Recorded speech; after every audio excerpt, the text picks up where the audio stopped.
The notification chime on Riley Carter's cracked phone screen cut through the humid air of the community center's cramped storage room. She set down the box of donated books she'd been sorting and wiped the dust from her hands onto her faded jeans. Probably another reminder about the overdue electric bill, or maybe her landlord asking about next month's rent again. Instead, the message made her stomach drop. Before we jump back in, tell us where you're tuning in from. And if this story touches you, make sure you're subscribed, because tomorrow, I've saved something extra special for you. Emergency. Need you tomorrow night. 7 p.m. The Sterling Room downtown. Wear your best outfit. This could change everything for you. Trust me. Vanessa. Riley stared at the words, her pulse quickening. The Sterling Room. That exclusive rooftop restaurant where city officials and business moguls sealed deals over $1,000 bottles of wine. Where people like her, a part-time literacy coordinator scraping by on grant money and weekend tutoring gigs, would never set foot unless they were clearing tables. She typed back quickly. What's this about? I can't afford anything at the Sterling Room. The response came within seconds. It's covered. A networking opportunity. Someone important wants to meet you about potential funding for the literacy program. Please, This could save the center. Riley's chest tightened. The Brightside Community Center, where she'd worked for the past 4 years, was hemorrhaging money. Budget cuts had slashed their funding by 60%, and they'd already lost 2 staff members. If they didn't secure new donors within the next 3 months, the doors would close for good. That meant no after-school programs for the neighborhood kids who had nowhere else to go. No adult literacy classes for people like Mrs. Chun, the 72-year-old grandmother who'd finally learned to read her grandchildren's letters. No safe space for families who needed it most. Vanessa Pierce had been Riley's best friend since high school. They'd navigated college together, celebrated each other's victories, and survived each other's heartbreaks.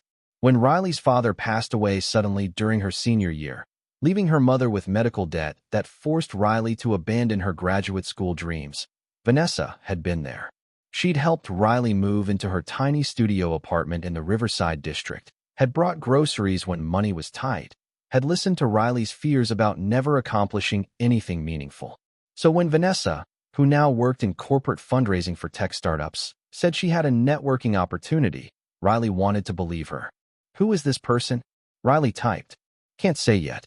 He wants to stay anonymous until he meets you. But trust me, he's loaded and genuinely interested in community development. Just be yourself. You're amazing at what you do. Let him see that. Riley glanced around the storage room, at the water-stained ceiling tiles, the mismatched furniture donated from estate sales, the boxes of books with broken spines that she'd been repairing by hand because the center couldn't afford replacements. She thought about little Darius, the 8-year-old who'd finally started reading above grade level after 2 years of struggling. About Miguel, the construction worker who'd gotten his GED last month and cried when he received his certificate.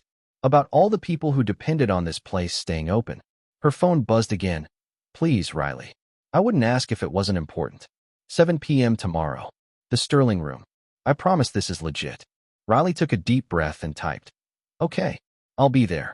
That night, she stood in front of her cramped closet, anxiety building in her chest. The nicest thing she owned was a navy blue dress she'd bought at a consignment shop 3 years ago for a friend's wedding. It was simple, modest, slightly worn at the seams, but it was clean. She paired it with the silver necklace her grandmother had given her before she died, the one piece of jewelry Riley owned that meant something. As she laid the outfit across her bed, Riley couldn't shake the feeling that something about this didn't add up. Vanessa had been acting strange lately, more distant, canceling their usual coffee dates. And anonymous donors who wanted to meet at expensive restaurants? That wasn't how nonprofit funding usually worked. But desperation made people willing to take risks they normally wouldn't. And Riley was desperate to save the one thing that gave her life purpose. She had no idea that tomorrow night would shatter everything she thought she knew about friendship, trust, and her own worth. The elevator doors opened onto the 23rd floor, revealing the Sterling Room in all its intimidating glory. Floor-to-ceiling windows overlooked the glittering city skyline. Crystal chandeliers cast warm amber light across white linen tablecloths, and soft piano music floated through air that smelled of expensive wine and seared Wagyu beef. Riley's hands trembled slightly as she stepped into the hostess station, suddenly aware of every frayed thread on her dress, every scuff mark on her 3-year-old heels. Reservation name? The hostess asked, her perfectly sculpted eyebrows rising as she took in Riley's appearance. I'm meeting someone. Vanessa Pierce, maybe? Or possibly under. Ah, yes. The Thornton party. The hostess's expression shifted to something between pity and amusement. Right this way. Riley followed her through the restaurant, feeling the weight of curious glances from other diners. Women in designer dresses and men in custom suits paused their conversations to watch her pass. She kept her chin up, refusing to show how out of place she felt, but her heart hammered against her ribs with each step. The hostess stopped at a private corner table beside the windows. Sitting alone, reviewing something on his tablet, was a man who radiated quiet authority. Late 30s, dark hair touched with silver at the temples, sharp cheekbones, and a charcoal suit that probably cost more than Riley's monthly rent. When he looked up, his eyes, an unusual shade of amber brown, locked onto hers with an intensity that made her breath catch. "Miss Carter," he said, his voice deep and measured as he stood and extended his hand. "I'm Nathaniel Thornton. Thank you for coming." Nathaniel Thornton. The name hit Riley like a physical force. Everyone in the city knew that name. CEO of Thornton Global Enterprises, the investment firm that had transformed downtown development and funded half the city's infrastructure projects.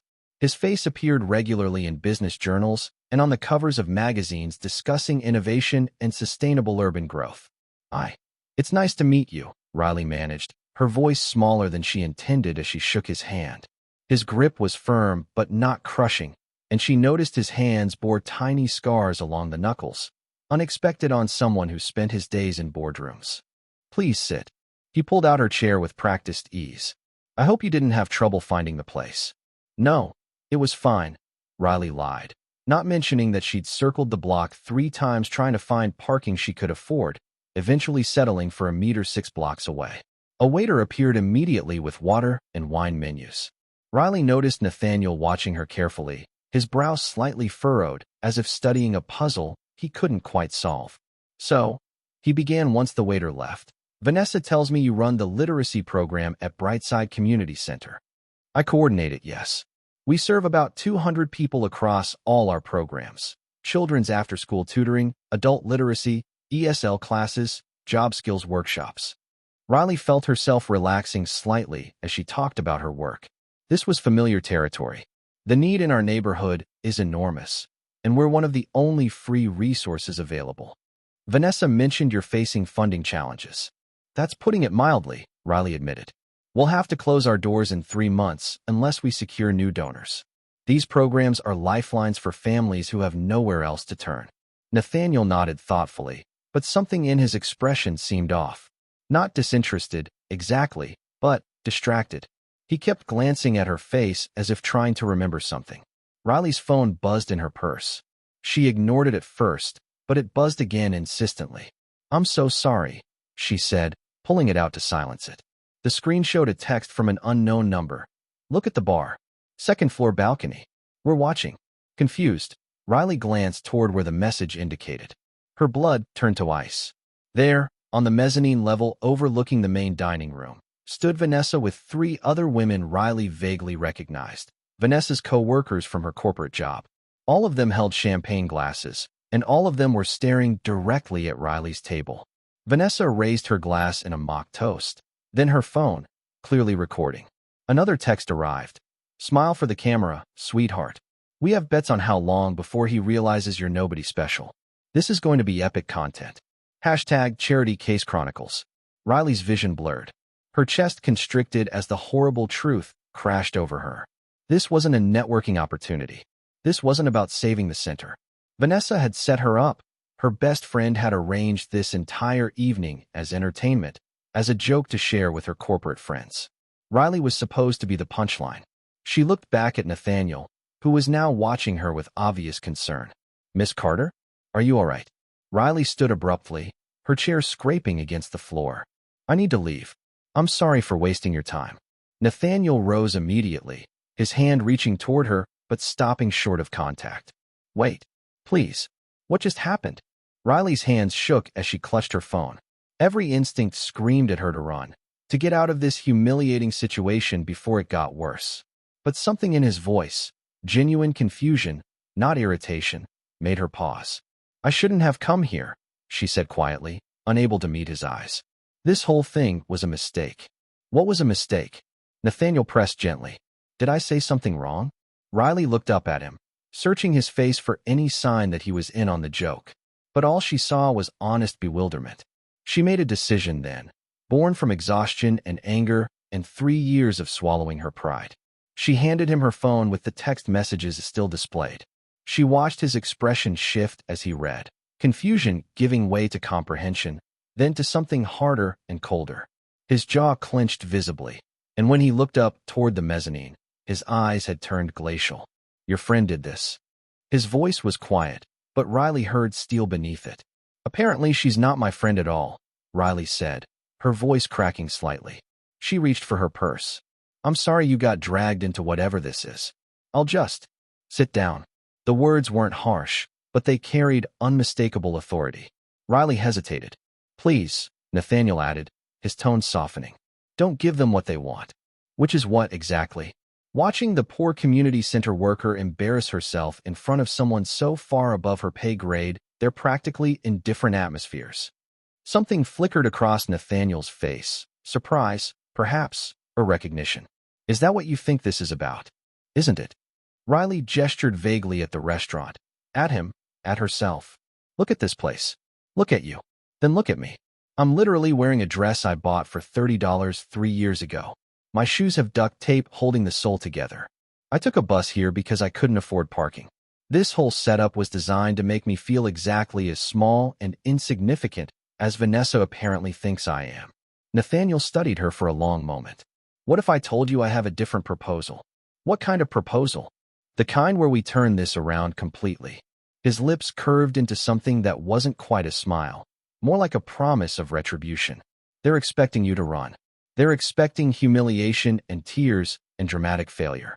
What if we gave them something else entirely?" Despite herself, Riley felt a flicker of curiosity. Like what? Like the best evening they never saw coming. Nathaniel pulled out her chair again, starting with an excellent dinner, continuing with genuine conversation, and ending with them questioning everything they thought they knew about tonight. Riley slowly lowered herself back into the seat, her heart still racing, but for different reasons now. "I don't understand. Why would you do this? You don't even know me." "I know enough."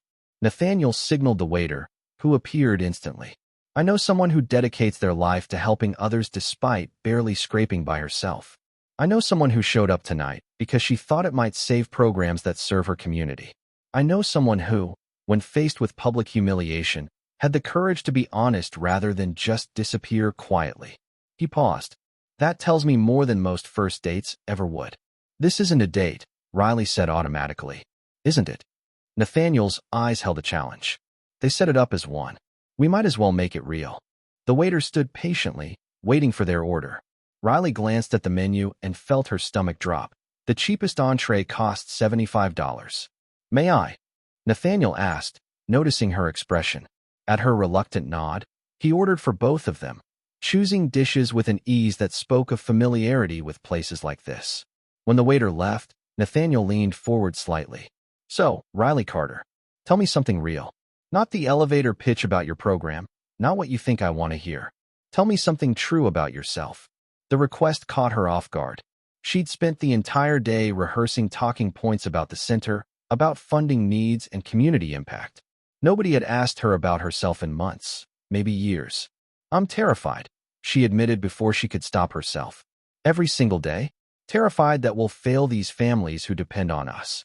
Terrified that all the sacrifices I made, dropping out of grad school, working 3 jobs, living in a place where the heat barely works, that none of it will matter because we'll close anyway. Terrified that maybe Vanessa is right, and I am just some charity case playing at making a difference when I should have aimed for something more realistic." Nathaniel's expression shifted, something like recognition flickering in his eyes. "You want to know something true about me?" Riley nodded. "I grew up in foster care. Bounced between 7 different homes before I aged out at 18. Lived in my car for 6 months while working night shifts at a warehouse and taking community college classes during the day." He spoke matter-of-factly, but Riley heard the weight beneath the words. Every person who looks at me now and sees success, they have no idea what it took to get here. They don't see the nights I went to bed hungry, or the times I studied in public library bathrooms because they were the only places with heat and light. Riley stared at him, speechless.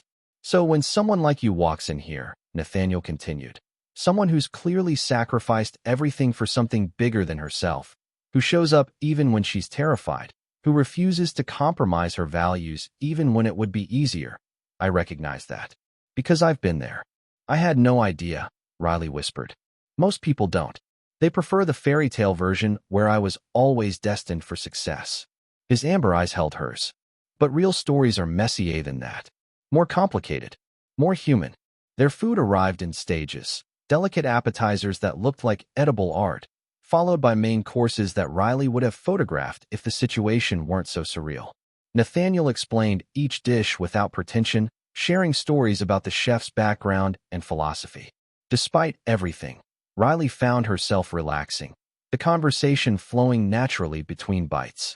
They talked about books, discovering they'd both loved the same obscure science fiction series as teenagers. About childhood dreams, his to build something permanent after years of instability, hers to create spaces where learning felt safe and possible. About the weight of responsibility when other people's lives depended on your decisions. The hardest part, Nathaniel said, cutting into his duck confit, is that success doesn't erase the fear. I still wake up some mornings convinced it'll all disappear, that I'll end up back in that car, back at zero. Does it get easier? Riley asked. The fear, I mean. You learn to function despite it. To make decisions even when you're terrified they're wrong. He paused. The center. When you said 3 months, is that a hard deadline? Riley's brief respite from reality came crashing back. Yes, our lease is up, and the landlord won't renew without 6 months rent up front as security. Plus we need to cover operational costs, insurance, materials. We're looking at needing about $200,000 just to keep the doors open another year. Nathaniel nodded slowly, his expression thoughtful.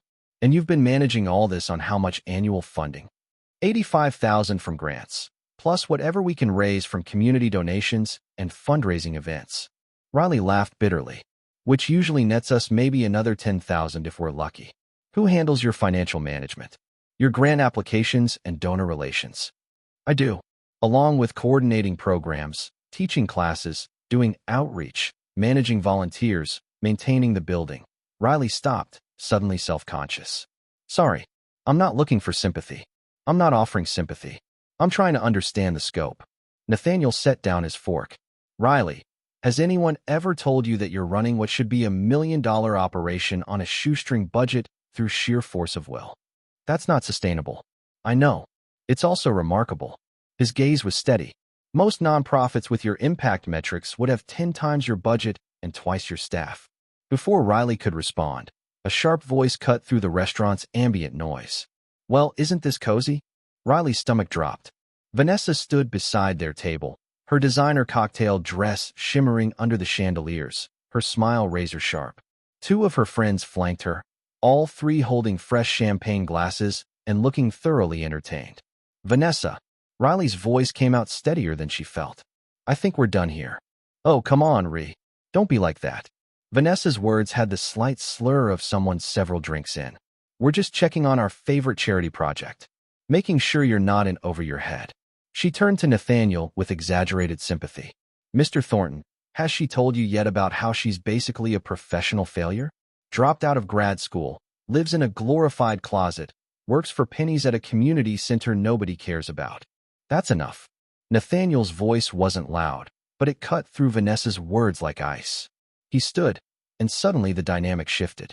Vanessa took an involuntary step back. You were just leaving, Nathaniel said. Before you embarrass yourself further. Vanessa's face flushed. Embarrass myself? I'm trying to help you avoid a mistake. Riley's not. She's not someone who belongs in your world. She's playing dress-up in a thrift store costume, pretending she's something she's not. And what exactly do you think she's pretending to be? Nathaniel asked, his tone dangerously quiet. Someone worth your time. Someone who matters. Vanessa gestured wildly, champagne sloshing. Look at her. She's nobody. A waitress playing nonprofit director. She couldn't even finish her degree because she couldn't handle the pressure. Meanwhile, some of us actually worked hard, actually made something of ourselves. Vanessa, stop. Riley stood, her voice shaking but firm. Just stop. Why? So you can keep living in your little fantasy where you're making a difference? Wake up, Riley. You're broke, you're going nowhere, and that center is going to close no matter what you do. I did you a favor tonight. I got you in front of someone important. The least you could do is be grateful instead of pretending this is some romantic fairy tale. The words landed like physical blows. Riley felt tears burning behind her eyes, hated herself for it, hated that Vanessa could still hurt her like this.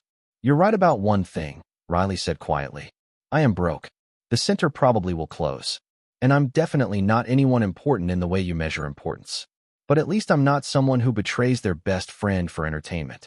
At least I'm not so empty inside that I have to tear someone else down to feel worthwhile. Vanessa's expression twisted. Best friend? Please. I was your charity project, just like everyone else in your pathetic life. Poor Riley, always helping, always sacrificing, always the martyr. You know what? You deserve everything you're getting. No, a cool voice interrupted. An elegant woman in her 60s appeared beside Nathaniel, her silver hair perfectly styled, her presence commanding immediate attention. What she deserves is an apology, though I doubt you're capable of that level of self-awareness. Nathaniel's expression flickered with surprise. Mother, I didn't realize you were dining here tonight. I wasn't. I was at the Symphony across the street and saw your reservation when I called to see if you'd like to join us for drinks afterward. The woman's sharp eyes assessed the situation immediately, though it appears my timing is fortuitous. She turned to Vanessa with the kind of look that could freeze fire. I am Catherine Thornton, Nathaniel's mother and chair of the Thornton Foundation. And you are? Vanessa Pierce, ma'am. I work in corporate fundraising for. I didn't ask for your resume. I asked who you are.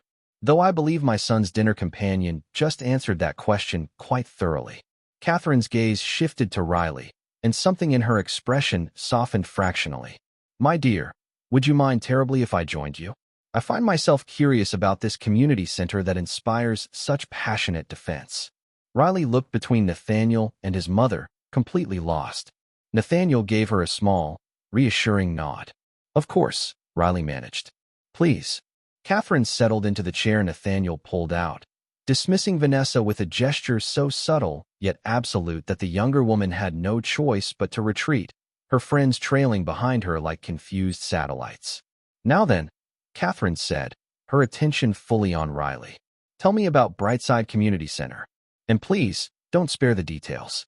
I want to know everything. Riley stood outside the Sterling room, the cool night air hitting her flushed face as she fumbled with her phone to call a rideshare. Her hands trembled, from adrenaline, humiliation, or the surreal turn the evening had taken, she couldn't tell.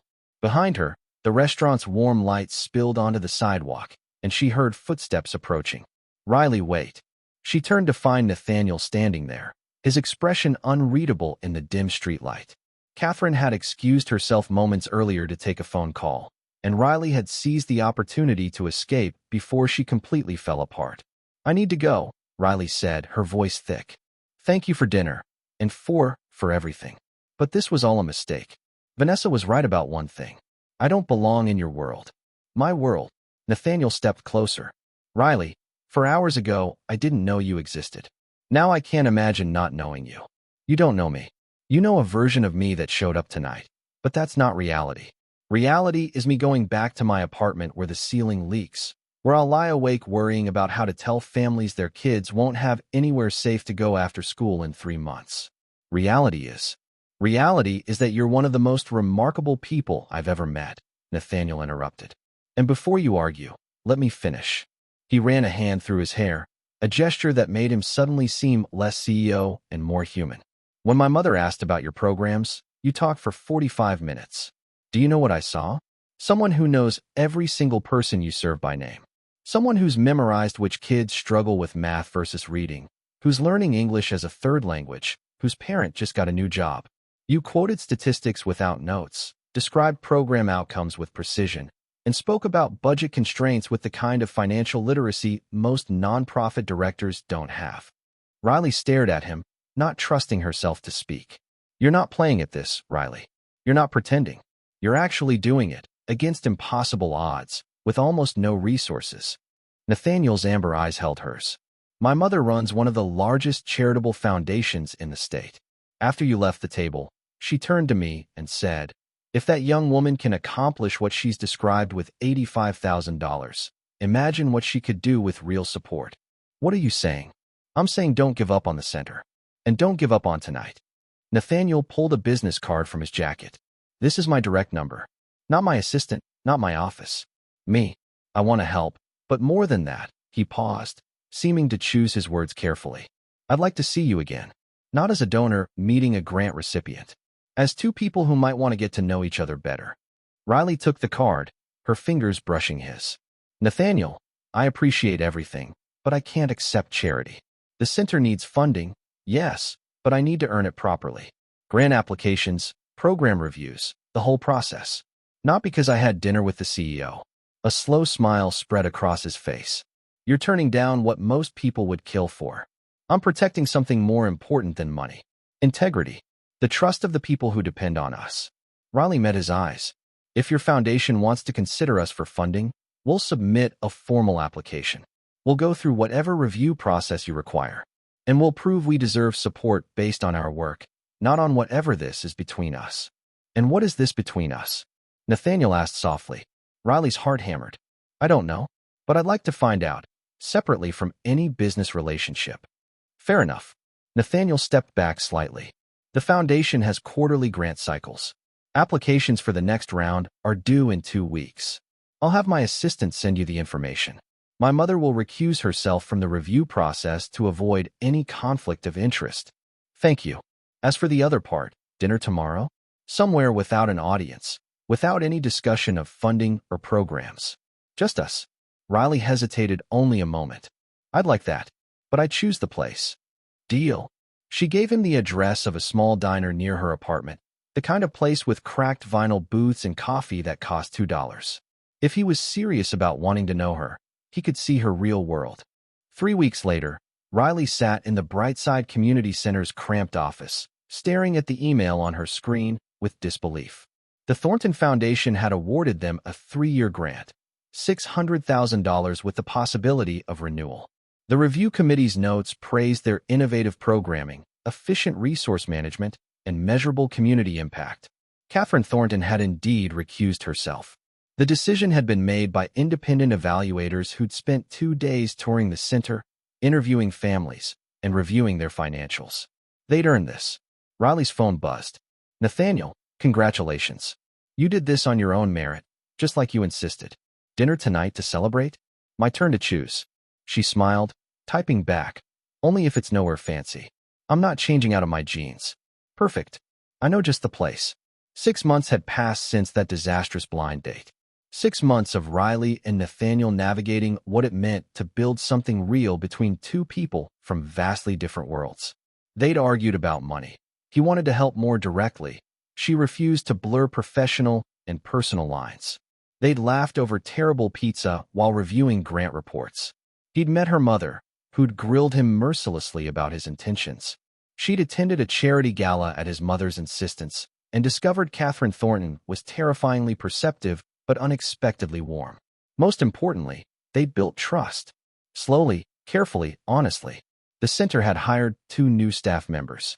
They'd expanded programming. Riley had even enrolled in online classes to finally finish her degree, not because Nathaniel pushed her, but because she was ready. As for Vanessa, Riley had heard through mutual acquaintances that she'd left her corporate job after a video of her drunken confrontation at the Sterling Room went viral.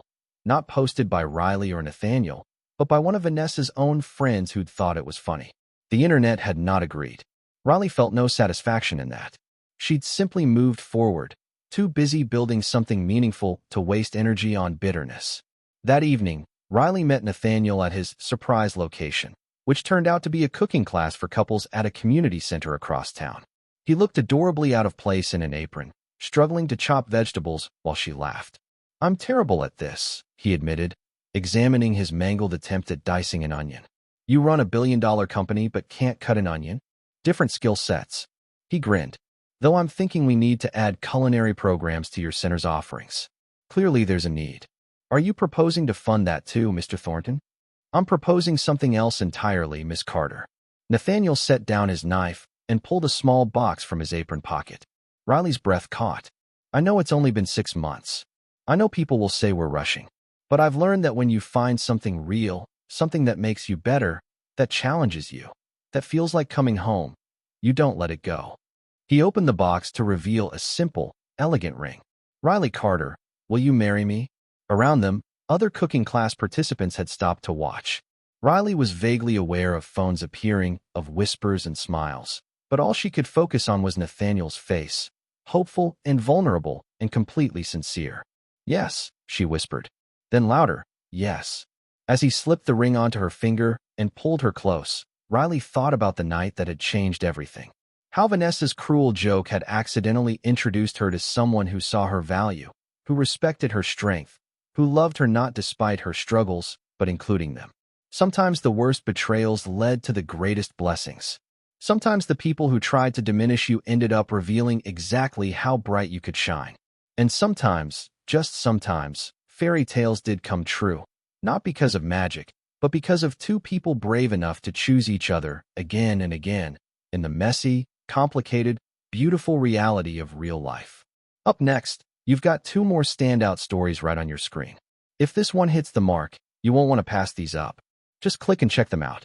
And don't forget to like, subscribe, and turn on the notification bell so you don't miss any upload from us.